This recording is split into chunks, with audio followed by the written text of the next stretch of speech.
আকাশবাণী আগরতলা। স্থানীয় সংবাদ পড়ছি রাহুল চন্দ্র লোধ। এখনকার বিশেষ বিশেষ খবর হলো, মুখ্যমন্ত্রী অধ্যাপক ডাক্তার মানিক সাহা বলেছেন, এক ভারত শ্রেষ্ঠ ভারত ও এক ত্রিপুরা শ্রেষ্ঠ ত্রিপুরা গড়ে তুলতে এডিসি এলাকার সার্বিক উন্নয়ন অপরিহার্য। পরিষদীয় মন্ত্রী রতনলাল নাথ বলেছেন, বিকশিত ভারত যুব সংসদ হল তরুণ কণ্ঠস্বরদের জাতীয় আলোচনায় অংশগ্রহণ এবং বিকশিত ভারত 2047-এর দৃষ্টিভঙ্গি গঠনের জন্য একটি প্ল্যাটফর্ম। প্রধানমন্ত্রী নরেন্দ্র মোদী আসামের শিলচরে 23,550 কোটি টাকার বেশি মূল্যের বিভিন্ন উন্নয়ন প্রকল্পের সূচনা করেন। আজ রাজ্যে জাতীয় লোক আদালতে 14,618টি মামলা নিষ্পত্তি হয়েছে। টিসিএ পরিচালিত ঘরোয়া প্রথম ডিভিশন লিগ ক্রিকেটে আজ 3টি খেলা অনুষ্ঠিত হয়। এবারে বিস্তারিত সংবাদ। মুখ্যমন্ত্রী অধ্যাপক ডাক্তার মানিক সাহা বলেছেন, এক ভারত শ্রেষ্ঠ ভারত ও এক ত্রিপুরা শ্রেষ্ঠ ত্রিপুরা গড়ে তুলতে এডিসি এলাকার সার্বিক উন্নয়ন অপরিহার্য। আজ ধলাই জেলার ধুমাছড়াতে এক জনসমাবেশে বক্তব্য রাখতে গিয়ে তিনি এই কথা বলেন। মুখ্যমন্ত্রী বলেন, জনজাতি অংশের জনগণের উন্নয়ন রাজ্য সরকারের সর্বোচ্চ অগ্রাধিকার। তাদের আর্থিক অবস্থার উন্নতির জন্য মুখ্যমন্ত্রী জনজাতি উন্নয়ন যোজনা চালু করা হয়েছে। এই প্রকল্পের মাধ্যমে জনজাতি পরিবারগুলিকে পশুপালন সহ বিভিন্ন জীবিকা নির্বাহের কাজে নিয়োজিত করার মাধ্যমে তাদের আয় বৃদ্ধির সুযোগ তৈরি করা হচ্ছে। মুখ্যমন্ত্রী বলেন, প্রধানমন্ত্রী নরেন্দ্র মোদীর নেতৃত্বে বর্তমান রাজ্য সরকার জনজাতিদের উন্নয়নের জন্য সম্পূর্ণরূপে প্রতিশ্রুতিবদ্ধ। রাজ্য সরকার তাদের সংস্কৃতি ও ঐতিহ্য সংরক্ষণের জন্য কাজ করছে। সমাবেশে বিজেপির সাধারণ সম্পাদক বিপিন দেববর্মা সহ অন্যান্য নেতৃবৃন্দ বক্তব্য রাখেন। রাজ্য বিধানসভায় আজ যুব ও ক্রীড়া দপ্তরের উদ্যোগে বিকশিত ভারত ইয়ুথ পার্লামেন্টের রাজ্যস্তরীয় এক অনুষ্ঠান হয়। অনুষ্ঠানে পরিষদীয় মন্ত্রী রতনলাল নাথ, সমাজ কল্যাণ ও সমাজ শিক্ষামন্ত্রী টিঙ্কু রায়, মৎস্যমন্ত্রী সুধাংশু দাস, সমবায় মন্ত্রী শুক্লাচরণ নোয়াতিয়া, বিধানসভার মুখ্য সচেতক কল্যাণী রায় সহ রাজ্যের 8টি জেলার যুব প্রতিনিধিরা উপস্থিত ছিলেন।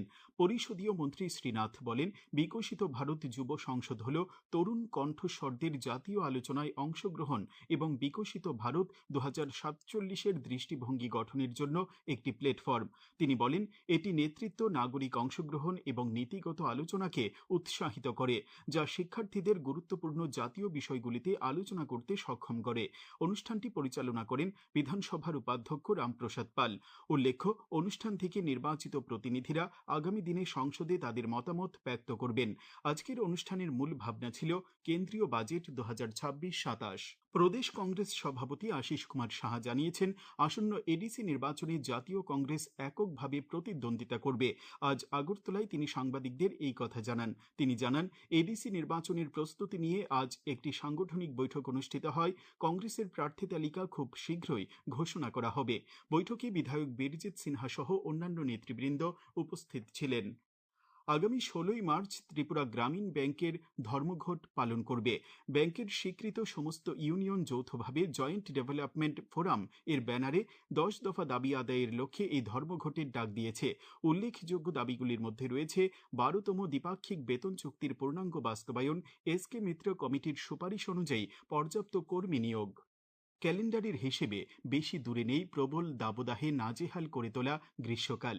আসন্ন সময়ের চাহিদার কথা মাথায় রেখে কৃষি দপ্তরের সহায়তায় গ্রীষ্মের রসালো ফল তরমুজ চাষ করে আত্মনির্ভরতার নতুন দৃষ্টান্ত গড়ছেন কৃষি প্রধান সোনামুড়া মহকুমার বিভিন্ন এলাকার কৃষক। একটি প্রতিবেদন। মাস বাদে মাঝ এপ্রিলেই বৈশাখ আসবে গ্রীষ্মের সব উপাদান সঙ্গে করে, আর সেই হিসেব করেই যেন প্রকৃতির বুকে উষ্ণতার পদধ্বনি স্পষ্ট হতেই ভিটামিন এ, সি, বি6, পটাশিয়াম ও ম্যাগনেসিয়ামের মতো প্রয়োজনীয় পুষ্টি উপাদানে ভরপুর তরমুজ ইতিমধ্যেই রাজ্যের বিভিন্ন বাজারে জায়গা করে নিয়েছে। বাজারে চাহিদা ভালো থাকায় চাষিরা প্রতি কেজি তরমুজ পাইকারি দরে 35 থেকে 38 টাকায় বিক্রি করছেন। সোনামুড়ার মোহনভোগ কৃষি মহকুমার মেলাঘর সেক্টরেও এবছর তরমুজের ফলন হয়েছে ব্যাপক। তরমুজ চাষী এবাদুল হক জানান, গত বছর তরমুজ চাষ করে ভালো লাভ হওয়ায় এবছর আরো বড় পরিসরে এই চাষে মনোনিবেশ করেছেন তিনি। কৃষি দপ্তরের সহায়তা ও কৃষি আধিকারিকদের তত্ত্বাবধানে প্রায় 3 লক্ষ টাকা ব্যয় করে 8 কানি জমিতে তরমুজ চাষ করেছেন তিনি। 8 কানি ক্ষেতের মধ্যে আমার 3 লাখ টাকা ইনভেস্ট হয়েছে। আমার একটা আশা আছে আমি 6 লক্ষ টাকা বিক্রি করার জন্য।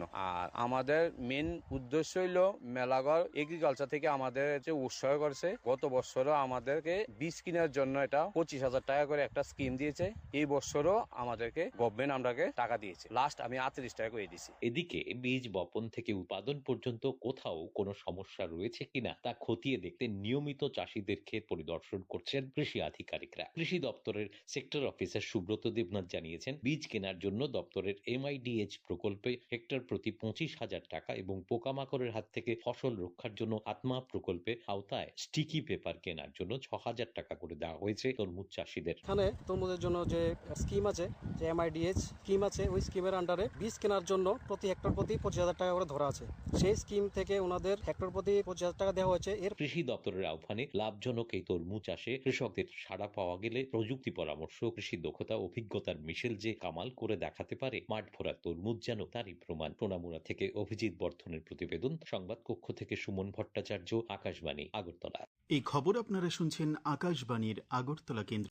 প্রধানমন্ত্রী নরেন্দ্র মোদী আজ আসামের শিলচর থেকে 23,550 কোটি টাকার বেশি মূল্যের বিভিন্ন উন্নয়ন প্রকল্পের সূচনা করেন। শিলচরের অম্বিকাপুরে তিনি প্রায় 22,864 কোটি টাকা ব্যয়ে শিলচর উচ্চ গতির করিডোর, প্রায় 565 কোটি টাকা ব্যয়ে শিলচর শহরের উড়ালপোল এবং প্রায় 122 কোটি টাকা ব্যয়ে করিমগঞ্জ জেলার পাথারকান্দিতে একটি কৃষি মহাবিদ্যালয় নির্মাণের জন্য ভূমি পূজন করেন।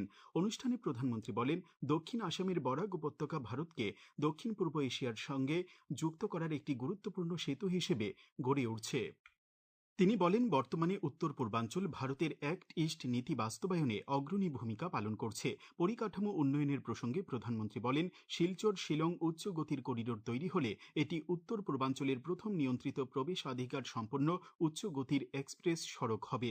প্রধানমন্ত্রী আরও বলেন, শিলচরে জাতীয় সড়ক 306-এ উঁচু সড়ক করিডোর নির্মিত হলে মিজোরাম, ত্রিপুরা ও মণিপুরের সঙ্গে যোগাযোগ আরও উন্নত হবে এবং বরাক উপত্যকার অর্থনৈতিক উন্নয়নে সহায়তা করবে। नॉर्थ ईस्ट की कनेक्टिविटी से जुड़े हजारों करोड़ रुपए के प्रोजेक्ट का शिलान्यास और लोकार्पण हुआ है। रोड हो, रेल हो, एग्रीकल्चर कॉलेज हो, ऐसे हर प्रोजेक्ट से बराक वैली नॉर्थ ईस्ट का एक बड़ा लॉजिस्टिक और ट्रेड हब बनने जा रहा है। এদিকে প্রধানমন্ত্রী নরেন্দ্র মোদী আজ কলকাতায় প্রায় 18,680 কোটি টাকার বিভিন্ন উন্নয়ন প্রকল্পের উদ্বোধন ও ভিত্তিপ্রস্তর স্থাপন করেছেন। প্রধানমন্ত্রী বলেন, এইসব প্রকল্প পশ্চিমবঙ্গ সহ সমগ্র পূর্ব ভারতের উন্নয়নে নতুন গতি আনবে। তিনি বলেন, এর ফলে বাণিজ্য, শিল্প ও যোগাযোগ ব্যবস্থা আরও শক্তিশালী হবে এবং সাধারণ মানুষের যাতায়াত সহজ হবে। হাইকোর্ট সহ রাজ্যের সব জেলা ও মহকুমা আদালতে আজ এই বছরের প্রথম জাতীয় লোক আদালত অনুষ্ঠিত হয়। রাজ্য আইনসেবা কর্তৃপক্ষের সদস্য সচিব ঝুমা দত্ত চৌধুরী জানিয়েছেন, লোক আদালতে নিষ্পত্তির জন্য 26,618টি মামলা তোলা হয়েছে। নিষ্পত্তি হয়েছে 14,618টি মামলা। শিক্ষা মন্ত্রকের উদ্যোগে এক ভারত শ্রেষ্ঠ ভারত কর্মসূচির অধীনে যুব সঙ্গমের 6ষ্ঠ পর্যায়ের জন্য নিবন্ধন শুরু হয়েছে। আগ্রহী যুবক যুবতীরা 18 মার্চের মধ্যে ebsb.aicte-india.org ওয়েবসাইটে গিয়ে নিবন্ধন করতে পারবেন।